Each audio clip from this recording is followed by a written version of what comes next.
Hey everyone, welcome back. I've got some more Lost Ark content for you today. Specifically, we'll be taking a closer look at the warriors. This is sponsored by Amazon. They asked me to give you guys an overview of the 3 warrior classes to try to help you figure out which one of these might be right for you. So let's get right into it. With the Western launch of Lost Ark, the warrior archetype will have 3 subclasses for you to choose from: the Berserker, the Paladin, and the Gunlancer. Now each of these are primarily melee focused, as you might assume. There are a few ranged abilities, but for the most part you are meant to be out on the front lines, dishing out damage and helping your team. The great news is that each warrior subclass excels in multiple roles in the game. For both PvE and PvP, any of these are going to be a pretty strong choice. Whatever you're planning to focus on, you really can't go wrong playing one of the warriors. Starting us off is the Berserker. This is the first class that I was initially drawn to. He carries a massive sword and he swings it really hard. Now, the Berserker is a top-tier burst damage class. You're really mainly focused on lining up your abilities to try to dish out a ton of damage in a small window. Now, while strong alone, Berserkers especially excel with just the tiniest bit of support to help offset some of their weaknesses, and at that point, you become a damage-dealing machine. For the Berserker class identity, you have a Fury meter that will fill up when you attack, and once it is full, you can hit Z to enter burst mode. Once in burst mode,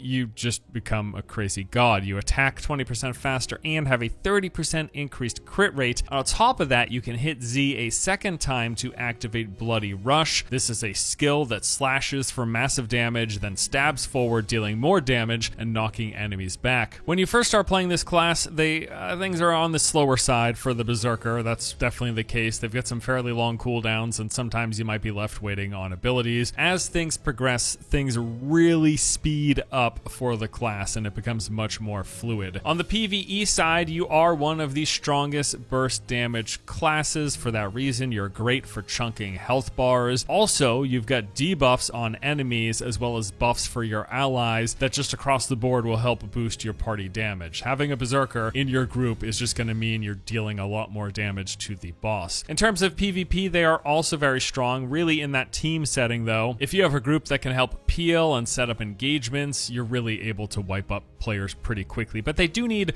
a little bit of support. But with that, they really become a powerhouse. So, if you like hitting things hard, I think the Berserker across the board is a pretty good choice. Next up, we've got the Paladin, wielders of the light and a one-handed sword. Paladins are kind of this offensive healer. They deal okay damage. It's not quite on par with the pure DPS classes, but they can definitely help out, and they are the best damage dealing support. Actually, that's their main role though, as a buff and support class. In fact, the Paladin is one of only 2 supports that are playable in the game. So while you're dealing damage, you're primarily there to aid your allies with shields as well as a passive heal. As a Paladin, the class identity is this piety meter. It will fill up when in combat and dealing damage, and once it's full, you've got 2 different abilities you can choose from. There is Sacred Executioner, which increases the attack range of basic attacks and punish skills by 30%, while also increasing the damage of those attacks and abilities. Or you can choose to activate Holy Aura, which creates this 12-meter aura around your character, increasing all party member damage by 10%. So basically your choice is a stronger buff for yourself or a buff across the board for your teammates, and that's really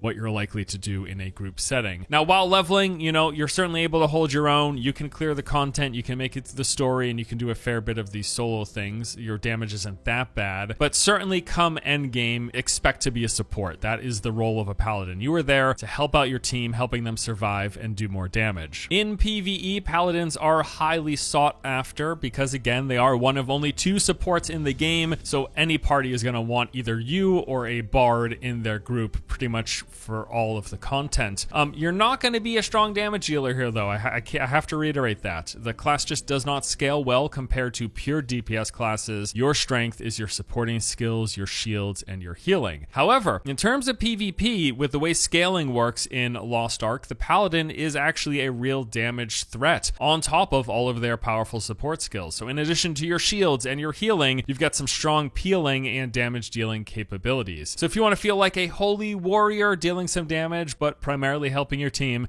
I think you'd be happy with the Paladin. And last but not least, we've got the Gunlancer. Now, at first glance, this looks like a tank, and it is the tankiest class in the game. The truth is, though, it's just a super durable damage dealer. It keeps up with every other damage class while also being tanky and supporting the team. I think the best way to think of it is, instead of like a glass cannon, you are a rock. You deal boatloads of damage while just standing still rather than like hopping around evading damage. No, you just sit there, you take the damage, and you deal it back in return. This has actually become one of my favorite classes since playing it, and it looks like a strong contender for my main pick. One unique mechanic for the Gun Lancer is that instead of a forward dodge or dash, which all of the other classes have, Gun Lancers have this short range back step. It's also the evade with the shortest cooldown, so you can dodge damage more frequently than other classes. For the class identity, Gun Lancers have this shield meter. It will fill up passively as well as every time you attack an enemy. And then at any point, no matter how full the meter is, you can activate one of two skills. There is Defensive Stance. This surrounds you with a shield that absorbs incoming attacks, depleting your shield meter instead of your health. The only drawback is you move 50% slower. On the plus side, it completely ignores enemy attacks, mechanics, gives you push immunity, so you can just sit there and not flinch. You can ignore mechanics with this skill. It's crazy. Your other skill is the Battlefield Shield. This will consume all of your available shield meter at the time. It lets you move instantly to any location and then smash down damaging enemies while also giving you a shield proportional to the consumed shield meter, as well as granting push immunity to your team and redirecting any damage they take to you for 5 seconds. For all of these reasons and more, Gun Lancers are highly valued in PvE group content. They can just make fights so much easier. They can distract the boss, they deal strong consistent damage, and they keep the boss faced away from the other DPS, which in turn makes their jobs of dealing damage easier. Gun Lancers offer the group shields, they offer a cleanse and damage redirect abilities. All of this will help offset mistakes. They've got that taunt skill that can even skip some mechanics. They can ignore mechanics themselves thanks to defensive stance, and they're also pretty good at clearing trash. They've got a lot of abilities that deal massive increased damage to trash mobs. In the PvP side of things, they are really good at peeling and disrupting enemies and just in general supporting your team. In general, you are there to make the other team's life a lot more difficult so that your DPS can take them out. Currently, the Gun Lancer is my favorite class, and yeah, this is probably what I'm going to play at launch. So there you go. That is an overview of the 3 warrior classes available for the Western release of Lost Ark. As I said at the top,